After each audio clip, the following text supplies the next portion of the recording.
Bem-vindos ao Direito a Falar. A nova lei da arbitragem em particular, os meios alternativos para a resolução de conflitos em geral, continuam a dar que falar. De um lado temos o Governo, os principais partidos políticos e também a Troika, que apostam na arbitragem como uma solução para o descongestionamento da justiça. Do outro lado temos o bastonário dos advogados, que critica precisamente toda a justiça que é feita fora dos tribunais. Hoje, connosco, para nos ajudarem a avaliar as potencialidades da nova lei da arbitragem voluntária, temos José Miguel Júdice, sócio fundador da PLMJ, um dos maiores escritórios portugueses e também ele um conceituado árbitro internacional. Do outro lado temos Agostinho Pereira de Miranda, sócio fundador da Miranda Alliance, um case study na internacionalização da advocacia portuguesa e também ele um conceituado árbitro internacional. Este programa é uma parceria entre o Económico TV e a revista Advocatos, daí a presença em estúdio de João Teves, diretor desta publicação. Muito obrigado a todos pela vossa presença e participação. Dr. José Miguel Júdice, começo por si. Por ser mais velho? Não, por estar neste caso, enfim.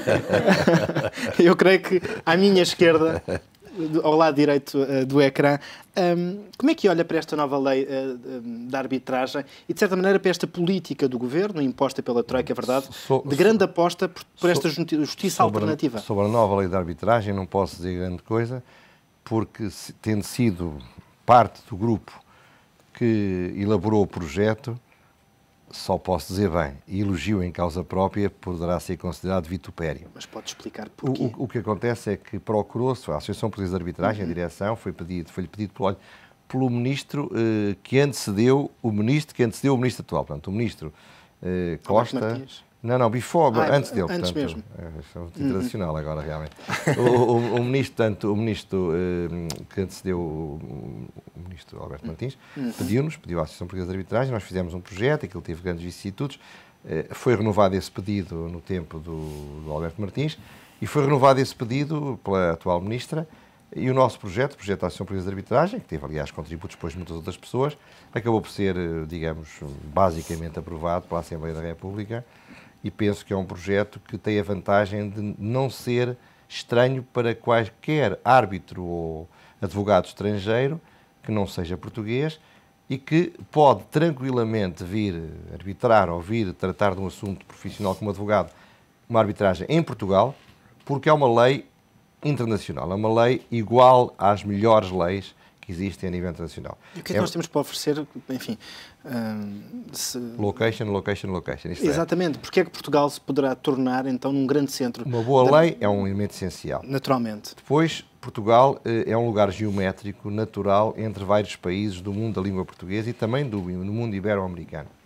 É um pequeno país que não oferece grandes problemas. É um país onde há ordem, há paz, há tranquilidade, onde os hotéis são simpáticos, os restaurantes não são maus, as viagens de avião são fáceis, a vida não é muito cara e, portanto, é um sítio que pode aspirar a ser um lugar onde se situam arbitragens. Hoje em dia ainda não é e, portanto, a nossa esperança é que esta lei ajude a que seja, porque isso é bom para a economia portuguesa, é bom para os práticos portugueses, é bom, evidentemente, para as empresas portuguesas também. Dr. Agostinho Pereira Miranda, porquê é que, na sua opinião, devemos apostar neste tipo de justiça que não passa, enfim, não é uma justiça que segue os trâmites normais, é de certa forma colocar em paralelo aos tribunais uma justiça tentando agilizar os processos e descongestionando a própria justiça clássica? Porquê este caminho? Porque é evidente que este não é o caminho para resolver nem pouco mais ou menos os problemas da justiça portuguesa. Mas é um instrumento que, por um lado, um instrumento complementar ao nível, digamos, das soluções que têm sido ponderadas para agilizar, para tornar a nossa justiça especialmente mais moderna e é uma solução que tem, se quisermos, até razões históricas. Em Portugal, a arbitragem é utilizada desde a Idade Média. Só teve, digamos, períodos de menor favor durante aqueles períodos históricos em que o poder central era mais autocrático. E, portanto, nós temos, por um lado, essas razões históricas, mas temos outras que têm a ver com o que se passa em se quisermos, em mercados, porque estamos aqui a vender também qualquer coisa, designadamente serviços jurídicos para grandes operadores internacionais, e temos que ser competitivos quando comparados com, por exemplo, o que faz a Espanha. E até agora não temos sido. Portanto, e esta lei pode ser o golpe de asa que necessitávamos, nesta versão também otimista do Dr. José Miguel Júdice, de que poderemos atrair para Lisboa, para Portugal, grandes litígios internacionais? Eu, como não tive a sorte de fazer parte do grupo que elaborou esta lei, de que o José Miguel Júdice fez parte, e aliás como... Mas foi um modesto colaborador, em todo caso. Um importante... É um dos mais importantes coautores desta lei. É evidente, há outros colegas nossos igualmente... Realçar sobretudo o António Sampaio Caramelo. António Sampaio Caramelo, foi uma peça-chave nesse processo. Sem dúvida. Mas eu posso dizer, porque, digamos, acompanhei de perto, mas sem ter qualquer intervenção no texto da lei, que é uma lei que dignifica a comunidade arbitral portuguesa, é uma lei que segue fundamentalmente, como já foi sugerido pelo José Miguel Júdice, o modelo aprovado pelas Nações Unidas, através da UNCITRAL, e é, portanto, uma lei moderna e que pode contribuir de maneira muito decisiva para a arbitragem ganhar uma diferente configuração, criarmos uma verdadeira cultura arbitral. E eu penso, até pelas reações que conheço de colegas, por exemplo, de países de expressão portuguesa, não só em África, mas até no Brasil, que está a ser recebida de maneira muito, muito positiva. E acreditam nisso, que conseguiremos atrair essas arbitragens, acima de tudo, dos PALOP? Eu acredito até por esta razão. É que nós, neste momento, aquilo que era uma desvantagem competitiva, agora já é uma vantagem competitiva, porque, curiosamente, boa parte dos PALOP tem leis de arbitragem que seguiam a nossa lei antiga, que ela própria era razão de atraso da nossa arbitragem. Portanto, eu penso que sim, e, por outro lado, é evidente que há a chancela Nações Unidas, a chancela UNCITRAL, e isso vai seguramente atrair negócio arbitral, se me é permitida a expressão, um pouco ambígua e se calhar até perigosa, mas penso que vai atrair arbitragens para Portugal e arbitragens provavelmente de valor muito significativo. Estamos a falar, obviamente, de arbitragens internacionais e de valores muito significativos, porque nos últimos 10, 15 anos nós vimos que elas não vinham para Portugal e a razão primeira era, no meu entender, uma lei que bloqueava essas oportunidades. Muito bem. O João, além de diretor da Advocados, é também advogado. João, como é que tu olhas para estes meios alternativos de resolução de litígios, que é uma aposta clara deste Governo e que, segundo o Governo, permitirá não só reduzir o número de processos que aguardam decisão, mas também reduzir o prazo médio para que uma decisão seja tomada num tribunal? Sim, se for no tribunal arbitral, não terei dúvidas relativamente a isso. Agora, não me parece que a arbitragem por si vá conseguir descongestionar os tribunais estaduais. Aliás, para pensarmos só no que estavam a falar da arbitragem internacional, à partida, os tribunais portugueses nem sequer teriam competência territorial para analisar as questões que seriam submetidas numa arbitragem internacional, a não ser que, enfim, existisse alguma relação das partes ou do próprio processo com Portugal. E por isso não é pelo facto de atrairmos, e bem, arbitragens internacionais, que estamos, por esse motivo, a retirar processos dos nossos tribunais mas os meios alternativos lato sensu, neste caso, era isso que eu te questionava. Pronto, mas deixa-me só dizer o seguinte, é que depois existe também aqui uma situação que nunca podemos esquecer, quer dizer, o custo da arbitragem, por muito baixo que possa ser, mesmo em arbitragem institucionalizada, com certeza que será sempre um pouco superior ao custo atual da justiça estadual. E por isso, estar a pensar que pelo facto de existir uma generalização da arbitragem, que vamos ter menos processos no tribunal de uma forma massificada, eu isso duvido. Aliás, enfim, o Presidente, agora não falando nos tribunais estaduais civis, mas nos tributários, o Presidente do Supremo Tribunal Administrativo anterior, que acabou de sair, não era muito favorável à arbitragem tributária, mas a verdade é que estando... E na lei nota-se, a lei é de muito má qualidade. Mas a verdade é que estava tão desesperado que ele próprio, não... Foi moldando a sua opinião. Foi moldando um pouco a sua opinião. Parece o novo presidente que acabou de tomar posse já teve um sentido positivo contra a arbitragem tributária, mas também não sei se será mesmo essa arbitragem tributária com os custos que importa, nomeadamente quando se nomeiam, quando os partes nomeiam árbitros, até porque a decisão, se irão resolver o problema. A decisão Portanto, da arbitragem nos tribunais fiscais consta do próprio memorando de entendimento também da Troika, memorando de entendimento. que acaba por ser um guião. Dizer só o seguinte, o que me parece é que, havendo uma generalização, vem aí o novo processo civil, vamos ver, havendo uma generalização da arbitragem e o contacto de muitos advogados com a arbitragem, já se que isso o que pode trazer, de facto, é uma alteração de hábitos que pode, importando essa cultura arbitral para a Justiça Estadual, permitir aí uma alteração de mentalidades que possa aí, de facto, criar um novo estímulo para mudarmos. Dr. José Miguel Judice, como é que assistiu às críticas diretas do atual bastonário da Ordem dos Advogados a esta aposta na arbitragem?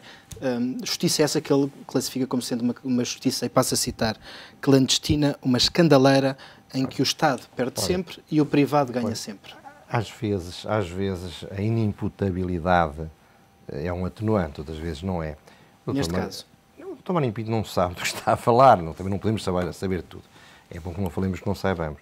Em primeiro lugar, a maior parte das arbitragens não tem nada a ver com o Estado, são arbitragens entre empresas comerciais. São opções tomadas livremente por dois privados que têm um desentendimento. Em segundo lugar, não há nada de clandestino na arbitragem. O que há é, como é natural, alguma confidencialidade. Mas, ao contrário disso, nas arbitragens em que os Estados são partes, como são as arbitragens do sistema ICSID, da Convenção de Washington, as arbitragens são públicas, isto é, são publicadas as sentenças, portanto, há uma transparência absoluta. O Estado perde e ganha, ainda agora, recentemente, estava o Agostinho a contar uma história, hoje, quando estivemos reunidos por outra razão, e estava a contar uma história de um processo que ele ainda começou como advogado interno de uma grande empresa multinacional de petróleos, que foi agora finalmente cedido. Que agora desembocou numa arbitragem. A decisão foi favorável a um Estado contra uma empresa, quer dizer, portanto, as arbitragens são favoráveis à parte que merece ganhar, em regra. Como é que se desmistifica esta ideia de que é uma justiça paralela para ricos, que todos os outros não têm acesso? Vamos lá ver.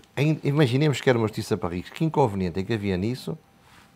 Isso não é censura, mas não é uma justiça para ricos, é uma justiça mais adequada em certas situações. A arbitragem não deve ser olhada como algo para resolver os problemas dos tribunais judiciais, porque, como disse o Duarte muito bem, não vai resolver. É uma forma de resolução de litígios mais adequada para certos tipos de litígios, por uma razão simples e compreensível. Se é possível escolher os juízes em função do litígio, é provável que se consigam escolher juízes mais preparados para esse litígio e juízes que, ao mesmo tempo, tenham mais disponibilidade para tratar daquele litígio. Repare, é frequente numa arbitragem, mesmo nacional, mas sobretudo nas internacionais, que haja testemunhas que falam em francês, em inglês, em espanhol e em português.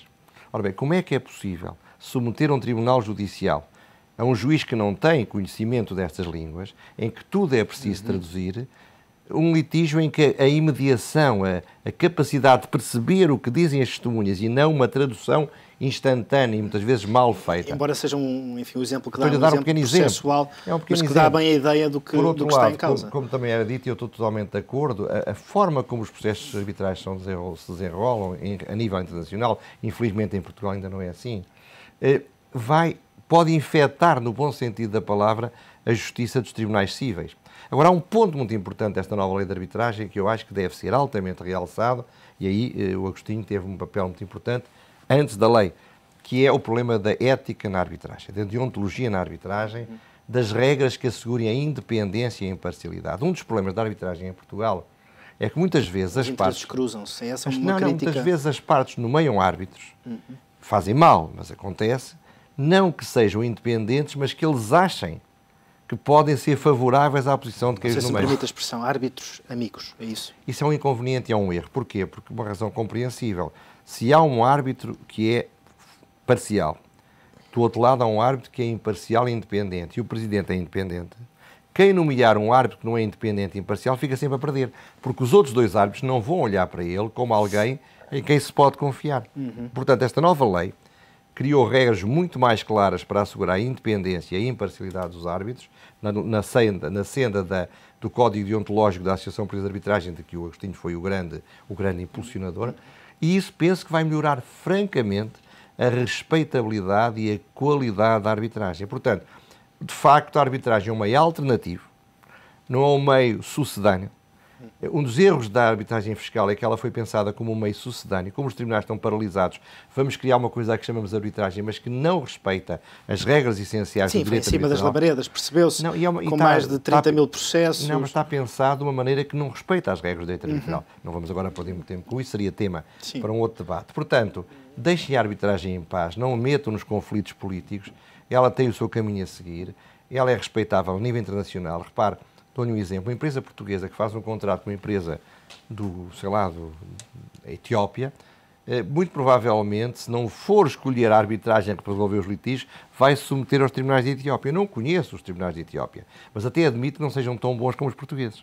E, sobretudo, para uma empresa portuguesa é muito mais grave ir submeter a um tribunal num país que não conhece do que submeter-se a um processo arbitral que é realizado num país neutro, onde ambas as partes têm uma igualdade de armas completamente assegurada. Eu gostei depois de ouvir, enfim, até porque não sei se poderá falar sobre um caso recente em que foi nomeado, de certa forma, enfim, uma parte, falo do Centro de Arbitragem junto do Banco Mundial, que há pouco mencionou, num litígio que envolve exatamente um Estado e uma empresa estrangeira. São duas coisas diferentes. E posso falar apenas porque como um caso são públicos, tornaram-se públicos. Não. Eu sou advogado numa arbitragem submetida ao regime ICSID, advogado de uma empresa francesa, uma arbitragem que funciona junto do Banco Mundial. Sou advogado, aí sou. E uma coisa diferente, fui nomeado presidente de um tribunal arbitral, que não é no sistema ICSID, fui nomeado pelo Tribunal Permanente da Haia, Tribunal de Arbitragem da Haia, que é, de facto, uma arbitragem entre um país e uma empresa privada, neste caso uma empresa inglesa, em que fui nomeado presidente. Não tem nada, são duas coisas completamente diferentes. Mas as partes aceitaram que fosse submetido a arbitragem o litígio. Como é que um advogado português entra nesse circuito? À força de muito pão, quer dizer, como dizia alguém, isto é, com esforço, com trabalho, com alguma energia criativa, competindo com os nossos competidores internacionais. Repito, de facto, Portugal tem de se internacionalizar. A advocacia portuguesa não pode vir aqui. E temos aqui connosco, enfim, um exemplo... Não, o exemplo é ele. Um exemplo desta internacionalização. O Agostinho foi pioneiro nisso. Sim, sem dúvida. Agora estão a seguir. Repare, no meu escritório, nós hoje em dia temos cerca de 30% da nossa faturação é feita no estrangeiro. Penso no caso do Agostinho. Era exatamente por aí que eu, enfim, não sei se poderá dar-nos o peso dessa percentagem, mas tendo em conta a Miranda Alliance, esta, enfim, disseminação da sua sociedade por vários polos em todo o globo, qual é a percentagem de faturação que tem no exterior face àquela que tem?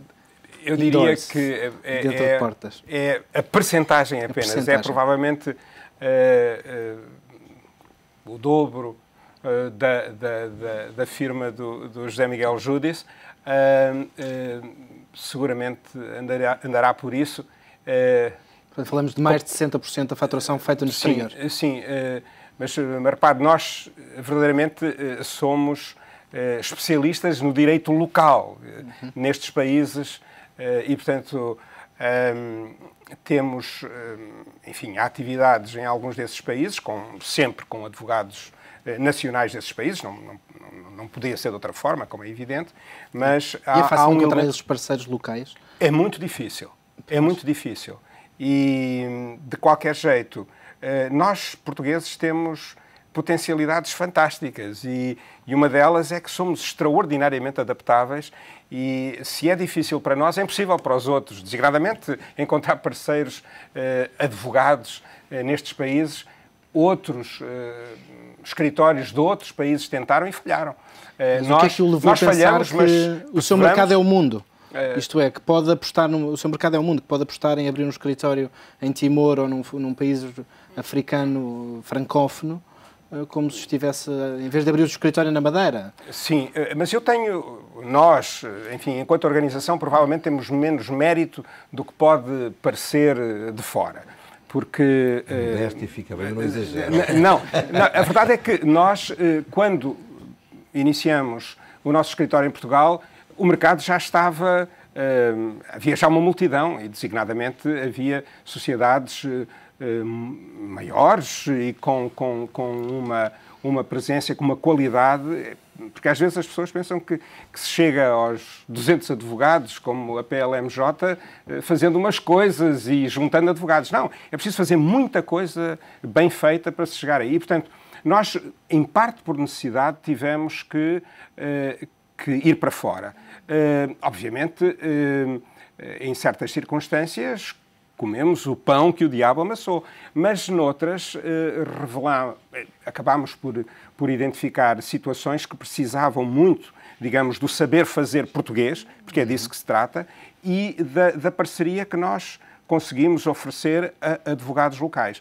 E, portanto, nós hoje achamos que com as pessoas certas, e neste caso concreto são, por exemplo, advogados franceses para os países de expressão francesa, estão integrados na vossa estrutura? Estão integrados na nossa estrutura. Temos uma série deles. Temos advogados de nacionalidade alemã, temos franceses, já tivemos, agora não temos, espanhóis, temos nada menos do que 9 nacionalidades no escritório em Lisboa. Portanto, claro, que dá bem noção dessa dimensão multicontinental que vocês têm neste momento. Vamos fazer um curtíssimo intervalo, regressamos à conversa com Agostinho Pereira de Miranda e José Miguel Júdice dentro de poucos minutos.